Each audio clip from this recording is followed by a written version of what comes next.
Hi, I'm Adam Coulter from Cruise Critic, and I'm stood outside SeaSmart. SeaSmart, or the Centre for Simulated Maritime Training, is a brand new facility that's just been opened by Carnival Corps outside of Amsterdam in Holland.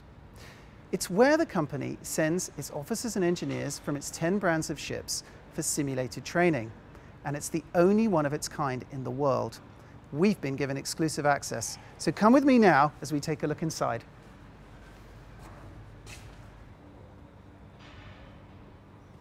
This really is a stunning facility. It opened in July 2016 at the cost of 75 million euros.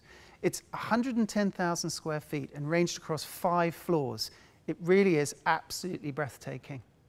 Now, in this facility, you've got all sorts of different rooms. So you've got training rooms, debrief rooms, lecture rooms, medical training facilities, and also 8 full mission simulators. Now, what I mean by that is basically in these mission simulators, they recreate the bridge of a ship. In this case, Emerald Princess, Royal Princess, and Holland America's Koningsdam. Come with me now as we take a look inside.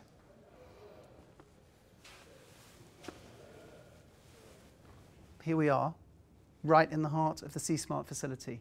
This is the simulated bridge, and this is where it all goes on. Now, I'm here right now with Captain Alistair Clark, who is a fleet captain, which means he does training and also instructional stuff here. I'd like you very much to tell us a little bit about that, but first, you're a captain of what ships? Tell us a bit about which ships you've been on. Recently, I've just been on the Ventura, and before that, I was around 3 years on the Queen Elizabeth.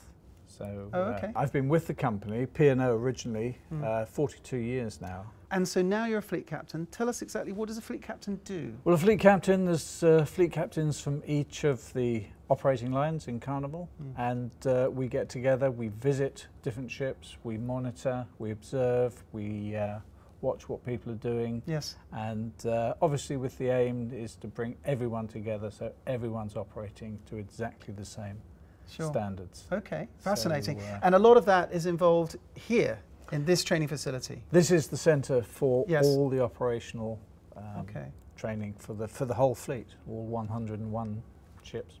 Okay, and tell us a little bit about what is going on. Oh, what's happening here? Right. Well, here we seem to be listing slightly.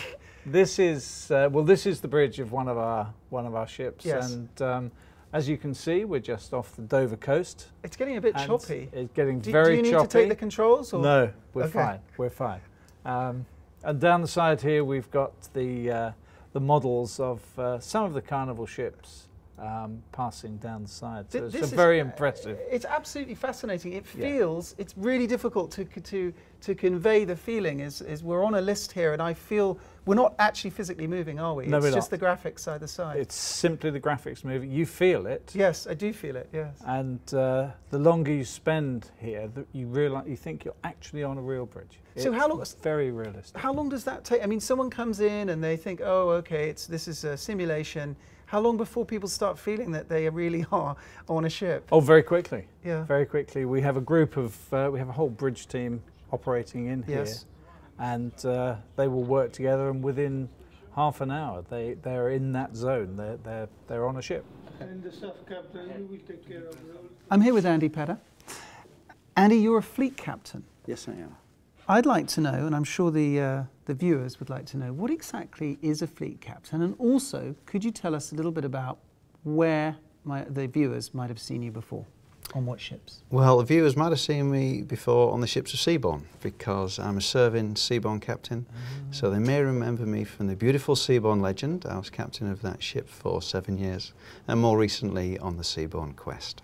Do the participants really believe that they're actually, I mean, do they get so involved that they start, you know, getting nervous or concerned that maybe something's going wrong? They definitely do, because really? As one of the instructors, while the officers or the captains are in the simulator, we've got a pair of headphones on, and we're listening very carefully to the communication that's going on between them.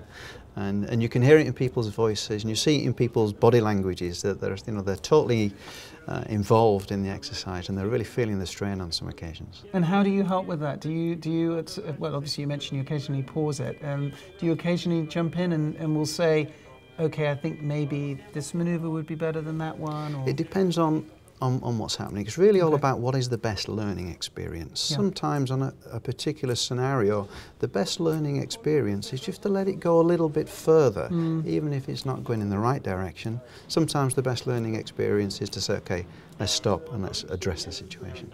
Is it very much as people perhaps have it in their minds, you know, the captain's at the front and he, or nowadays she, is directing the ship and everyone else is standing there watching him doing that? Or is it more of a collaborative approach? How do you It do it? used to be very much that the captain was the tower of power.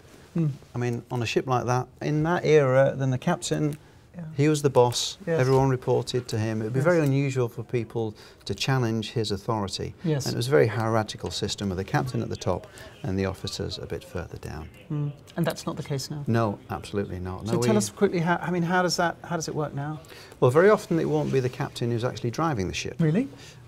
We have a function-based system, so rather than you being captain and me being first officer, we have roles. So you may be navigator, I will be co-navigator, someone else may be the operations director. So it's a very horizontal system where everyone is equal and people are expected to challenge each other and speak up when they're in doubt. Well, it seems to be working extremely well. So how many people do you expect to train once the facility is fully up and running? What sort of figures are we talking about? 6,500 participants a year. Be passing through here, and Yes. you'll be involved in at least a chunk of that training? Yes, I will, yeah. Well, that's fantastic.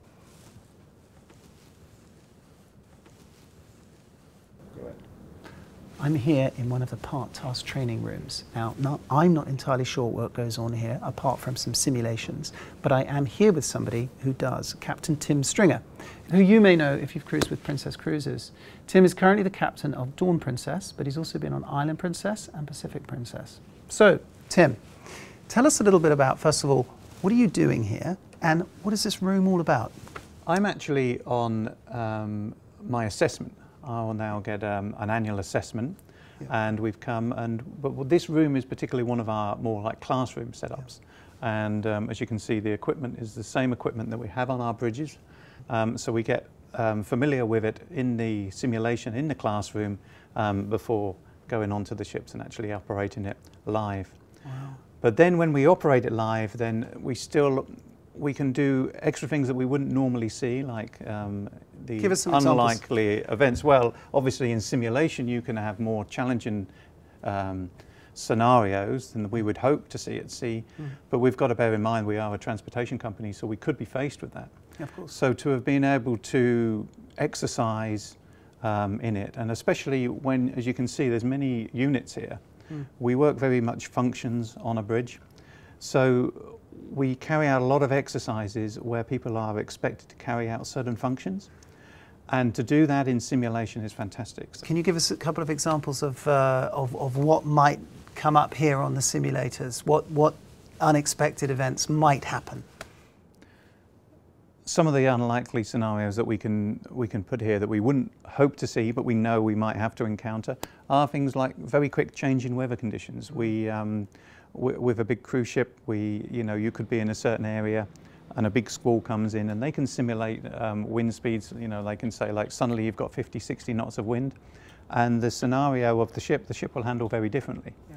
So that's where you need all the team to be able to, understand that if a weather system or something comes through that quick, how to get us stable again and react accordingly. A lot of the times they'll set you up in a simulation and you feel quite comfortable, which would be in the real world, and then suddenly something like a gust of wind will come in, and or you might be doing a manoeuvre and a piece of equipment might not become available because of a technical failure. Sure. So it's extremely realistic like that. I'm here with Hans Hedestrom, who's the Managing Director of this wonderful SeaSmart facility. First of all, Hans, I'd like to thank you very much indeed for inviting us to this beautiful building. Tell us, in layman's terms, what exactly do you do here? It's training, but who are you training and why are you training? Tell us a little bit about it. Yes, we are training, but we are also assessing, and we do port studies, risk assessments of entering different ports. Okay. But training is the main thing, yes. And We train both for normal situations and for abnormal emergency situations. And the latter is something you have to repeat frequently because this is something that you don't experience every day. Of course. So captains and officers need to come here, just like the aviation pilots do, to experience those rare occasions which you need to be able to handle, but you might never experience them in real life.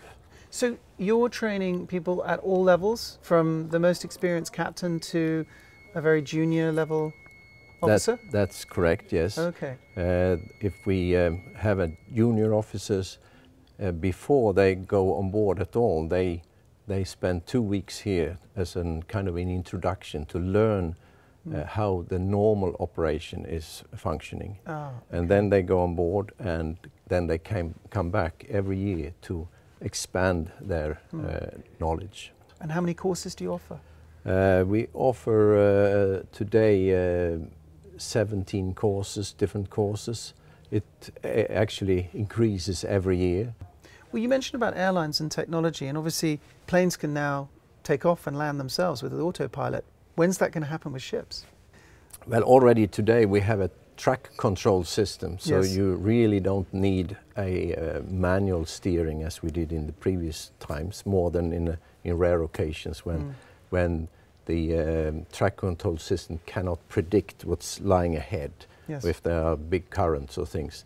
But otherwise, the track control system can take the ship almost all the way up to the berth, as long as there is a certain speed. But the final stage is still done manually, but it's just a matter of money and research to develop a system where the ship is berthing by itself. Yes. Wow, that's fascinating. Well, thank you very much indeed for your time, and again, thank you for inviting us here. We feel that I've learnt so much today, and hopefully the viewers have as well. So thanks very much indeed, Hans. You're most welcome.